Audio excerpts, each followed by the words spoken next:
Assalamualaikum warahmatullahi wabarakatuh. Perkenalkan, nama saya Rizky Amelia dengan NRP 1110161061023 dari kelas 4D4 Elektronika A, Politeknik Elektronika Negeri Surabaya. Di kesempatan ini, saya akan menjelaskan mengenai implementasi K3 di dalam laboratorium kimia.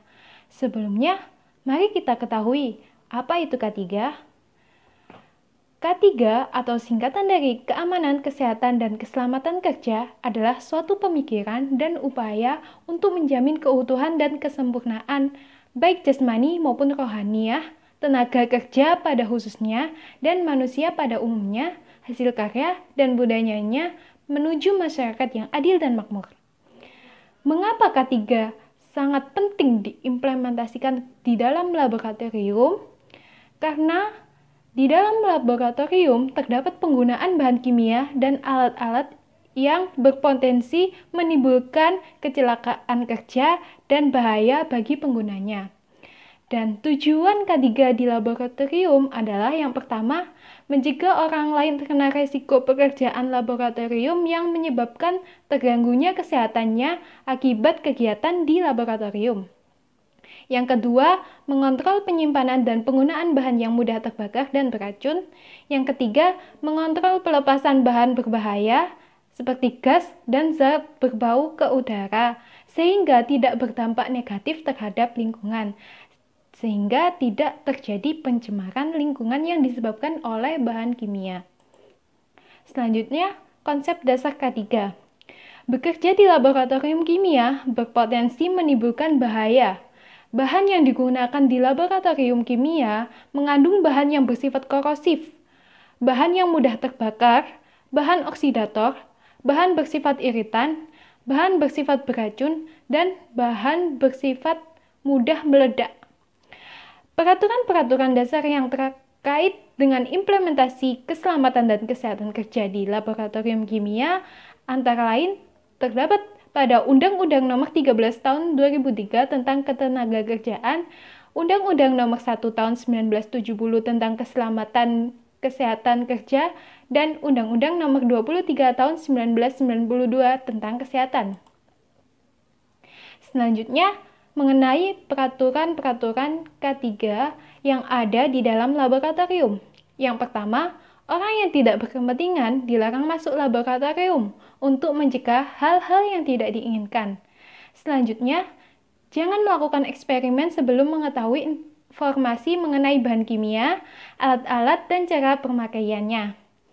Selanjutnya, mengenali semua jenis peralatan keselamatan kerja dan letaknya untuk memudahkan pertolongan saat terjadi kecelakaan kerja di laboratorium. Selanjutnya, harus tahu cara pemakaian alat emergency seperti pemadam kebakaran air shower, respirator, dan alat keselamatan kerja yang lain. Dan setiap laboran atau pekerja laboratorium harus tahu mengenai pertolongan darurat P3K. Selanjutnya, latihan keselamatan harus diperhatikan secara periodik, bukan hanya dihafalkan saja. Jadi, setiap orang yang melakukan eksperimen dalam laboratorium harus mengetahui dan mengimplementasikan prinsip peraturan K3 yang ada di laboratorium tersebut dan wajib untuk dijalankan. Selanjutnya, dilarang makan, minum, dan merokok di laboratorium. Selanjutnya, jangan terlalu banyak bicara, berkelakar, dan lelucon lain ketika bekerja di laboratorium, karena itu akan mengganggu konsentrasi dari diri sendiri ketika melakukan eksperimen ataupun orang lain yang dapat mengakibatkan kecelakaan pada saat melakukan eksperimen. Dan yang terakhir, jauhkan alat-alat yang tidak digunakan seperti tas, handphone, dan benda lain di meja kerja. Selanjutnya adalah mengenai teori dasar K3 di dalam laboratorium. Yang pertama ada SOP keselamatan kerja laboratorium yang meliputi keadaan darurat di laboratorium, penanganan kebakaran di laboratorium, pelaporan kejadian kecelakaan kerja di laboratorium, penanganan cedera di laboratorium, penanganan gangguan kesehatan di laboratorium, penggunaan laboratorium, pembuangan limbah laboratorium, peralatan dan cara kerja, terkena bahan kimia, dan APD laboratorium. Pada kesempatan kali ini saya hanya akan menjelaskan mengenai APD yang ada di laboratorium. Berikut ini adalah APD laboratorium. Yang pertama ada jas laboratorium yang digunakan untuk melindungi badan dari percikan bahan kimia yang berbahaya. Selanjutnya ada kacamata pelindung yang digunakan untuk melindungi mata dari potensi bahaya kimia dan panas. Selanjutnya ada sepatu keselamatan yang digunakan untuk melindungi kaki dari larutan atau bahan kimia yang tumpah, dan beberapa dirancang untuk tahan api dan tekanan tertentu. Selanjutnya ada masker gas. Masker gas digunakan saat menggunakan larutan atau bahan kimia yang memiliki gas berbahaya seperti asam klorida, asam sulfat, dan asam sulfida. Selanjutnya ada sarung tangan yang digunakan untuk melindungi tangan dari ceceran larutan kimia yang membuat kulit gatal atau melepuh. Dan ada masker yang digunakan untuk melindungi mulut dan hidung. Selanjutnya ada pelindung telinga. Alat ini digunakan untuk melindungi telinga dari bising yang dikeluarkan dari peralatan tertentu. Selanjutnya mengenai bahaya laboratorium dan keselamatan dan kesehatan kerja laboratorium kimia. Bahaya laboratorium ini ada bermacam-macam. Ada bahaya mekanik, elektrik, pressure, temperature, chemical, biological, radiation, sound, gravity, dan motion. Dan untuk keselamatan dan kesehatan kerja laboratorium kimia, yang pertama ada identifikasi masalah. Setiap laboratorium harus mengidentifikasi zat kimia yang dipakai oleh pekerjanya. Semua tempat zat kimia harus diberikan label yang sesuai dan material safety data sheet yang sesuai penggunaan logo Globally Harmonized System.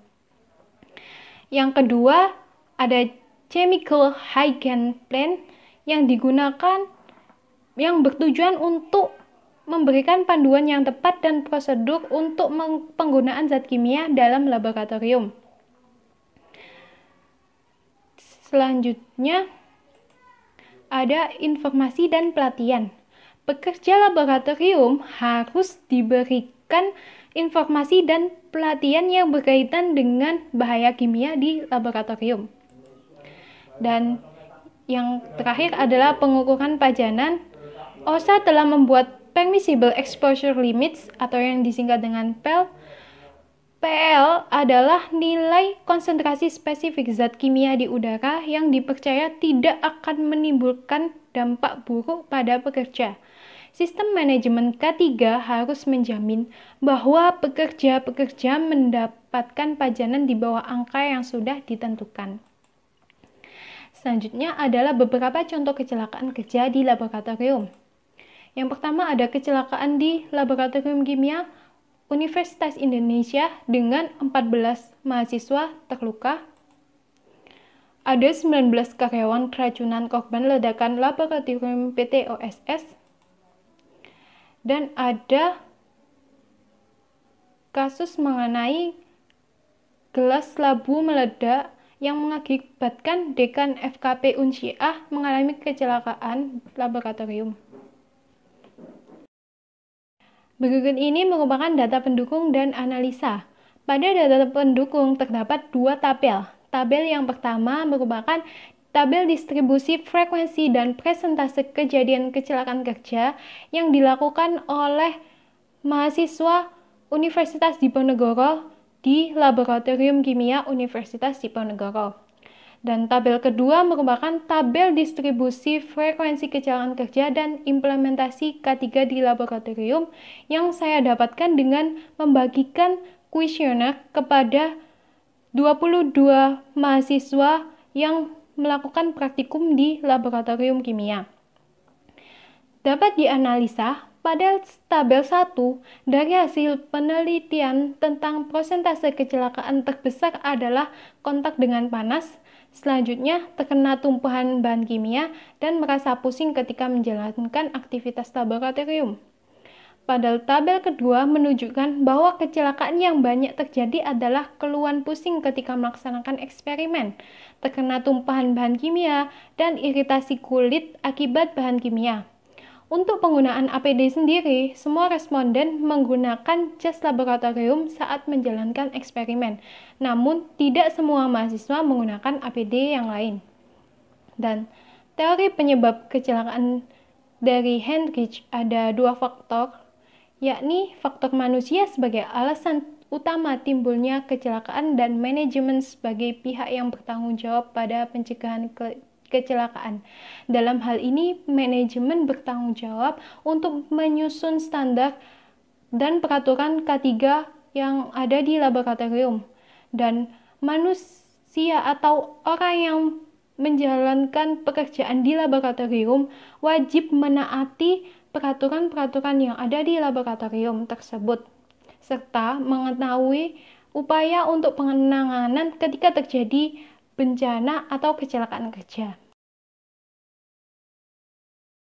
Sehingga dapat disimpulkan bahwa program keselamatan dan kesehatan kerja di laboratorium akan berhasil apabila didukung oleh komitmen manajemen yang kuat dan partisipasi dari seluruh pengelola dan pengguna laboratorium.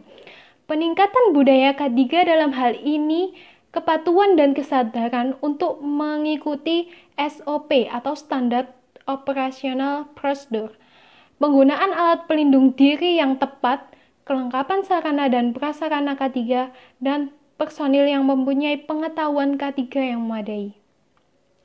Dengan saran, pemahaman yang mendalam mengenai K3 di laboratorium, pemberian sanksi yang tegas dan mengikat bagi yang melanggar peraturan K3 di laboratorium, pengawasan dosen, koordinator praktikum, asisten laboratorium, atau yang berwenang dalam pelaksanaan kegiatan di laboratorium. Selanjutnya, kelengkapan sarana prasarana dan APD K3 pada laboratorium. Sekian penjelasan dari saya. Terima kasih. Wassalamualaikum warahmatullahi wabarakatuh.